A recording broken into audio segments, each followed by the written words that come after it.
CM Nitish Orissa पहुंचे और उड़ीसा के मुख्यमंत्री और बीजू जनता दल के प्रमुख नवीन पटनायक से उनकी मुलाकात हुई है। इस मीटिंग में विपक्षी एकता को लेकर बातचीत हुई है। सीएम के साथ जेडीयू अध्यक्ष ललन सिंह और मंत्री संजय झा भी गए हैं।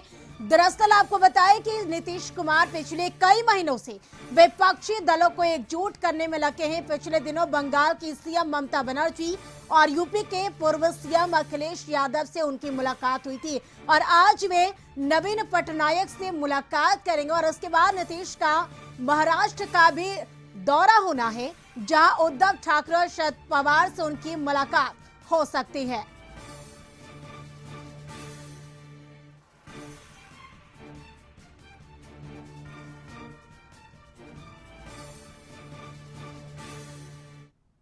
और अधिक जानकारी के लिए न्यूज़रूम से संपादक अशोक मिश्रा हमारे साथ जुड़ चुके हैं। सीधे चलते अशोक जी के पास और उनसे जानते हैं। अशोक जी, मुख्यमंत्री नीतीश कुमार ओडिशा पहुंचे हैं, वहां मुख्यमंत्री और बीजू जनता दल के जो प्रमुख हैं नवीन पटनायक, उनसे उनकी मुलाकात हुई है। इस मुलाकात के मायने क्या है, किस नजरिए से इसको देखा जाए, क्योंकि लगातार विपक्षी एकता की पहल को लेकर जुटे हुए हैं मुख्यमंत्री। बिल्कुल, देखिए करिश्मा, मुख्यमंत्री नीतीश कुमार अपने मिशन 2024 के तहत आज वो उड़ीसा पहुंचे और उड़ीसा की राजधानी भुवनेश्वर में वो वहां के मुख्यमंत्री नवीन पटनायक से मुलाकात कर रहे हैं, जो बीजू जनता दल के सर्वे सर्वा भी हैं। और चूंकि नीतीश कुमार के साथ जदयू के राष्ट्रीय अध्यक्ष ललन सिंह, जल संसाधन और सूचना जनसंपर्क मंत्री संजय झा भी हैं और दोनों नेताओं के बीच बातचीत भी हुई है। और सबसे बड़ी बात है कि नवीन पटनायक एक ऐसे नेता हैं जो लगातार कह सकते हैं कि 2 दशक से ज़्यादा समय से मुख्यमंत्री रहे हैं उड़ीसा के, लेकिन इसके बावजूद भी वो किसी खेमे में नहीं रहे।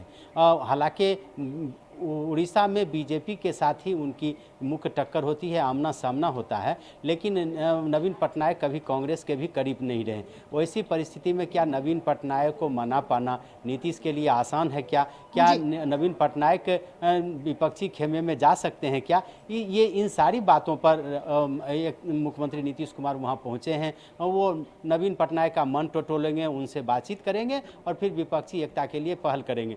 चूँकि नवीन पटनायक एक ऐसे मुख्यमंत्री हैं जिनको आज तक किसी ने कोई बयानबाजी करते हुए नहीं देखा है और वो किसी भी गठबंधन के तहत नहीं जुड़े रहे। नवीन पटनायक भले वहाँ बीजू जनता दल का शासन हो, लेकिन नवीन पटनायक के संबंध जो भी केंद्र में सरकार रही है उसके साथ बेहतर ही रहे हैं और राज्य के विकास के लिए वो बराबर चिंतित रहे हैं। तो ऐसी परिस्थिति में नवीन पटनायक उड़ीसा से बाहर उन्होंने कभी अपनी राजनीतिक महत्वाकांक्षा नहीं दिखाई और कभी उन्होंने विपक्षी नेता हो या केंद्र सरकार हो उसको कभी टारगेट भी नहीं किया।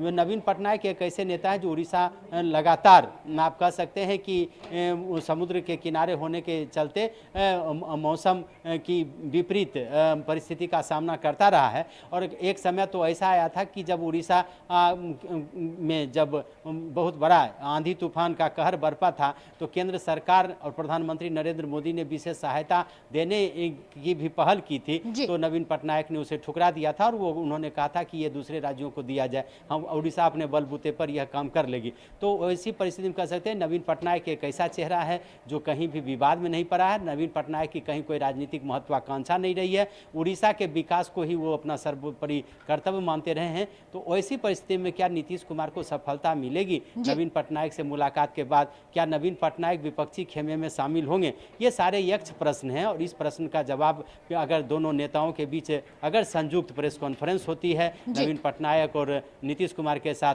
तो फिर कुछ कहा जा सकता है। फिलहाल कह सकते हैं कि दोनों नेताओं की मुलाकात हो गई है और बातचीत हुई है। इस बातचीत का मुख्य निष्कर्ष क्या है इसकी जानकारी अभी नहीं मिल पाई है, लेकिन इतना जरूर कह सकते हैं कि नीतीश अपने मिशन में कामयाब रहे।